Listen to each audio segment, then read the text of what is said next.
You're in the middle of a conversation and suddenly your mind goes completely blank. The silence stretches, your heart races, the other person shifts uncomfortably. You have just entered a social nightmare. The shocking truth is that awkward silences are 100% avoidable, not by forcing small talk, but by setting the right energy before the silence ever happens. Most people kill conversations before they even start. Most people wait for someone else to lead the conversation. But the people who never run out of things to say, they take control from the very first second. Today, I'll show you exactly how to do that. And once you learn this, I'll promise you will never run out of things to say again. I'll be honest with you, I used to be terrified of conversations, not because I didn't like talking to people, but because I was constantly overthinking everything I said. I remember this one time I was at a friend's gathering, standing there, drink in hand, trying to join a conversation. Everyone was chatting, laughing, and the moment I opened my mouth to say something, nothing came out. My brain completely froze. So I did what any socially awkward person would do. I nodded along, faked a little chuckle, and prayed that nobody would notice how utterly lost I was. Spoiler alert, they probably didn't. But to me, it felt like I had a giant neon sign over my head, flashing awkward in bright red letters. Sounds familiar? If you've ever felt that way, trust me, you're not broken and you're definitely not alone. There's actually a psychological reason why we sometimes go blank in conversations. And once you understand it, it's going to change the way you talk to people forever. Here's the thing. Most people don't run out of things to say because they have nothing to say. They run out of things to say because they're too busy filtering every thought before they speak. You know, that little voice in your head, the one that whispers, wait, is this interesting enough? What if they think I'm weird? What if I say the wrong thing and embarrass myself? That voice, it's a conversation killer. The irony is that the harder you try to avoid awkward silences, the more likely you are to create them. Instead of letting the conversation flow, you're stuck in your head, trying to craft the perfect response. And before you know it, the silence has already stretched way too long. And now saying anything feels weird. And here's the kicker, nobody is judging you as hard as you think they are. Everyone you come in contact with has an invisible sign above their head that reads, "Make me feel important." Let that sink in. While you're busy worrying about how you sound, the other person is too busy worrying about themselves. They're not over-analyzing every word you say. They're not keeping score of your conversation skills. They just want to feel heard and valued, just like you. Ever felt like every little thing you say or do in a conversation is being scrutinized? Like if you say something slightly awkward, the other person will replay it in their mind forever. And that's called the spotlight effect. And it's one of the biggest mental traps that make people nervous in conversations. The truth? Most people barely notice your little mistakes. They're too busy thinking about themselves. In fact, studies show that people consistently underestimate how much others enjoy talking to them.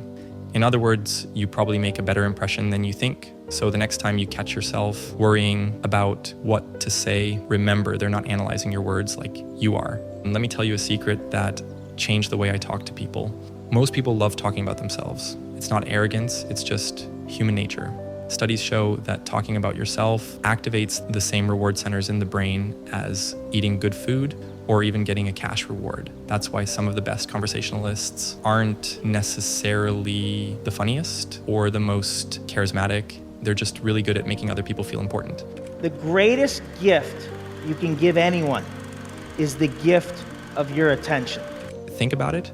When was the last time someone genuinely listened to you without checking their phone or waiting for their turn to speak? Feels pretty good, right?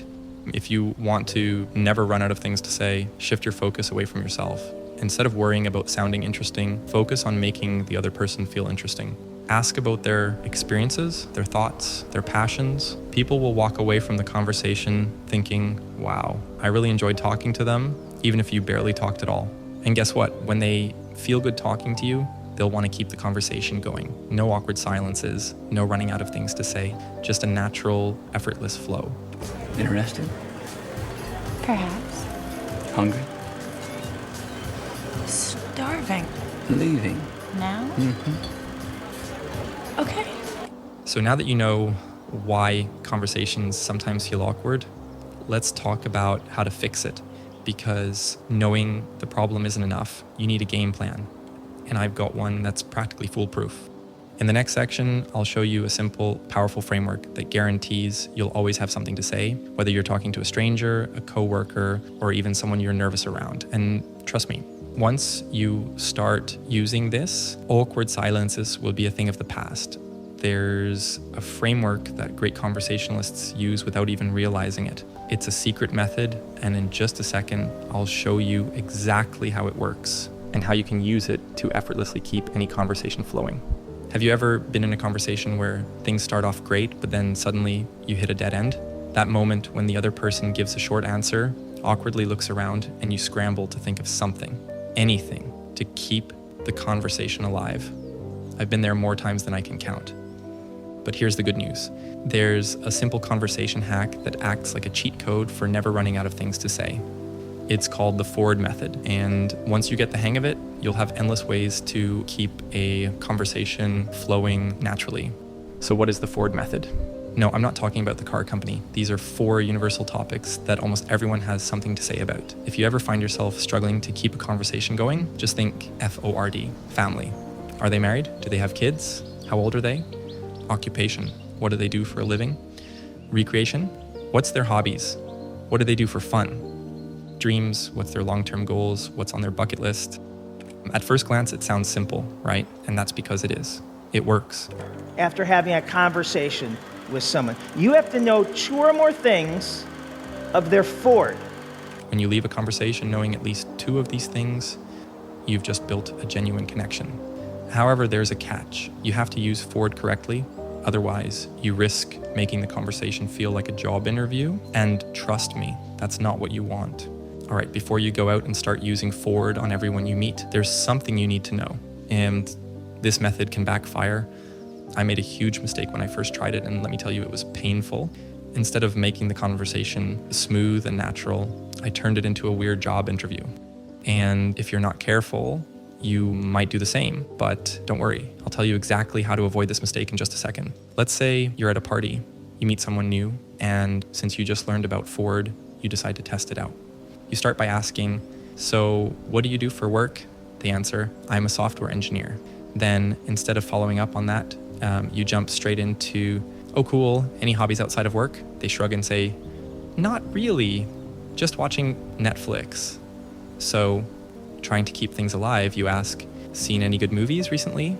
However, at this point, the conversation feels forced. The person starts checking their phone or looking around for an escape route, and you feel like you're grasping at straws to keep things moving. So what went wrong? The problem is you turned F.O.R.D into a questionnaire. Instead of engaging in a natural flow, you were jumping from topic to topic without actually listening. The key is to let the conversation flow naturally. If they mention something that interests them, go deeper on that topic instead of just moving to the next F.O.R.D letter. Let's try again. You start with the same question. So what do you do for work? They answer, I'm a software engineer. Then instead of shifting topics too quickly, you follow up with genuine curiosity. Oh, nice. I've always wondered. What's the most interesting project you've worked on? Boom. Instant engagement. Now they're actually excited to talk. And just like that, the conversation has momentum. Nothing will ever replace looking directly in someone else's eyes and making a meaningful connection. See, good conversations aren't about cycling through topics. They're about finding one thing that excites the other person and riding that wave. If you want to seamlessly use F.O.R.D without sounding robotic, here's what you do. Instead of diving into direct questions, start with an easy opener like, this place has great music. What kind of music are you into? Then if they mention a favorite artist or concert, let them reveal something personal. Maybe they say, my dad used to take me to concerts all the time. Therefore, you just unlocked the family topic from F.O.R.D without even trying. That's when you can tie it to a deeper conversation saying, that's awesome. Was music a big thing in your family? But if they don't seem interested in that, you can transition to another topic without it feeling forced. The more natural your transitions, the less forced the conversation feels. However, if a topic dies out, don't panic. Instead, apply this simple rule. Here's my advice. Just say it. What's the worst that can happen? They won't talk to you? Well, they're not talking to you now. Let's say you meet someone at a coffee shop. Instead of just blurting out questions, you take a different approach. You start by saying, this coffee shop is my go-to spot. Have you been here before? And they respond, yeah, I actually come here all the time. So instead of going straight into a question, you continue with nice. Are you more of a coffee or tea person? They laugh and say, coffee, definitely. That's your cue to make it personal, saying, same, I actually started drinking coffee because my older sister used to take me to cafes when I was a kid. What about you? When did you start? See what happened. You just opened family from F.O.R.D, but in a natural way. Then, depending on their answer, you can smoothly transition into another topic. If they say, oh, my parents were huge coffee drinkers, that keeps you in the family conversation. But if they say, I started drinking coffee in college, then you've got an easy way to ask about their occupation or studies. However, if they say, I love finding cool coffee spots when I travel, now you're in recreation territory without even trying. And guess what? Everyone has a story to tell if we just take the time and ask. F.O.R.D isn't about interrogating people. It's about finding what makes them light up and letting that guide the conversation. When used correctly, it helps you avoid awkward silences. Then it makes the other person feel important. However, if done incorrectly, it can come off as stiff or forced. Therefore, the key is to let the conversation evolve naturally instead of treating F.O.R.D like a script. And the best part, you don't have to worry about running out of things to say because you're letting the conversation flow naturally. At the end of the day, The people will forget what you do and they'll forget what you say, but they will never forget how you made them feel. So be generous and go out and give someone a nice, full compliment. use F.O.R.D wisely and you'll never struggle in conversations again. However, if you want to take things to the next level, I have an even better technique that will help you turn small talk into deep, memorable conversations. So now you have the perfect conversation tool, but there's still one thing that can trip you up: mistakes. Yes, even with F.O.R.D in your back pocket, you might accidentally say something that kills the conversation on the spot. I know, because I've done it. But if you stick with me, I'll show you exactly what to avoid and how to fix any conversation mistake before it gets awkward. But if you want to practice being charismatic, find a way to amp yourself up to be fantastic or great or amazing.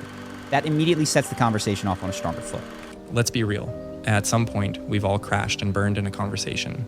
You know that moment when you walk away thinking, wow, that was painful.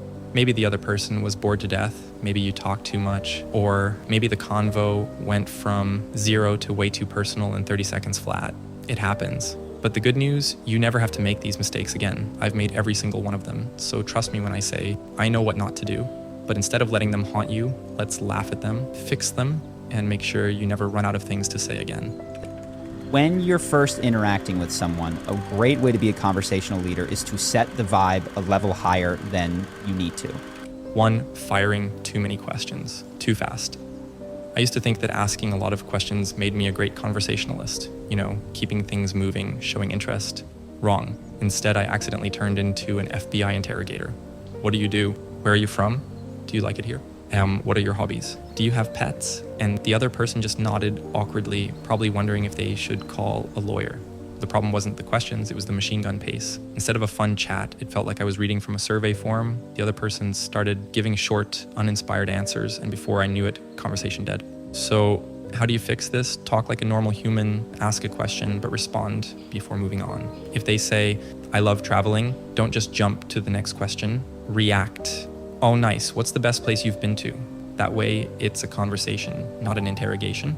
Skip the small talk and ask a really personal question. Don't be afraid. Trust me, you'll be surprised how much people are willing to share if you just ask. But don't take this as permission to dive straight into their childhood trauma 5 minutes in. That brings me to mistake number 2. 2, talking too much about yourself. You ever talk to someone who doesn't stop talking? Like, you could leave, go get coffee, come back, and they're still mid-story? Well, I used to be that guy. One time I got so excited about telling a story, I forgot to breathe. I went on and on about this crazy road trip I had, and I was loving it. Then I noticed the other person nodding, fake smiling, but clearly not saying anything, and that's when it hit me. I had completely hijacked the conversation. They weren't even in it anymore. It was just me, myself, and I on stage. So how do you fix this? It's simple, the bounce back rule.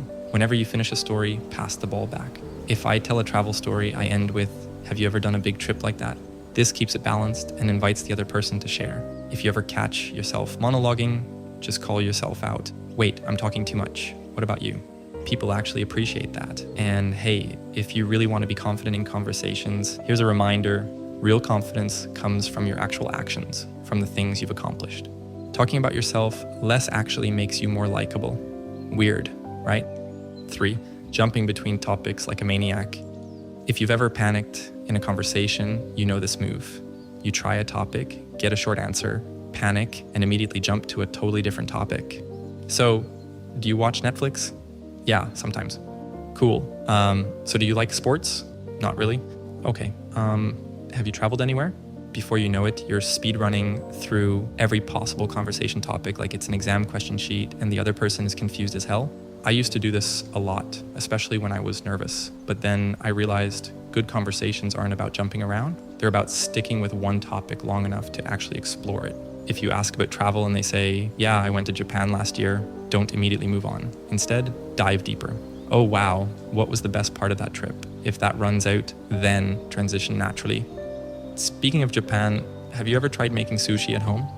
See? Smooth, connected, and natural. How should you react when someone doesn't have an opinion on something? I mean, we're like, yeah, man, what if, would it be? Wouldn't the world be a better place, easier to get along with everybody? If the default emotion when you're not sure how to respond was, if someone doesn't seem engaged in a topic, just pivot calmly, not freak out and start randomly throwing topics at them. 4, getting way too personal, way too soon. This one is awkward because I've been on both sides of it. One time I met someone and within 5 minutes they asked, so do you believe in soulmates? Can we start with, how was your day? There's nothing wrong with deep conversations, but they need to feel earned. If you get too personal too soon, it can feel intrusive instead of engaging. So what's the fix? Match the vibe. If it's the first 5 minutes, stick to lighter topics. F.O.R.D method is great for this. If someone opens up first, then it's fair game. And once the connection is there, don't be afraid to get deeper. That's where the real meaningful conversations happen. Confident people celebrate the success of others rather than feeling threatened. Confidence in conversation isn't about forcing deep talks. It's about reading the moment and letting the connection build naturally. 5, freaking out. Over silence. Ah yes, the dreaded pause. You feel it coming. You panic. You blurt out something weird just to fill the gap. I used to fear silence like death. But here's what I learned. Silence is fine. Think about it. Pauses happen in every normal conversation. People need a second to think, sip their drink, or process what was just said. The key is owning the silence instead of panicking over it. Next time there's a pause, just relax, smile, sip your coffee, let them take their turn, and if it lingers too long, smoothly bring up something natural, not something random. Now that you know these mistakes, you're probably thinking, this is a lot to remember. Don't worry, it's like riding a bike. The more you practice, the easier it gets. So let's make a deal. Next time you catch yourself interviewing, monologuing, hopping topics, or panicking over silence, just laugh, adjust, and keep going. Because at the end of the day, great conversations aren't about being perfect. They're about being present. And if you stick with me, I'm about to show you one final trick that makes every conversation effortlessly engaging. Get ready, because this is where it all comes together. You're one conversation away from changing everything. Every great opportunity, every deep friendship, every life-changing moment started with a simple conversation. The difference between those who connect effortlessly and those who struggle, they take action. The way to get started is to quit talking and begin doing. Walt Disney. So my friend, here's your challenge. In your next conversation, use just one of these techniques. Try it, and I guarantee you won't experience an awkward silence. And if you're ready to level up even further, watch this video right here. I highly recommend watching it next. Keep building, keep growing, and don't let up.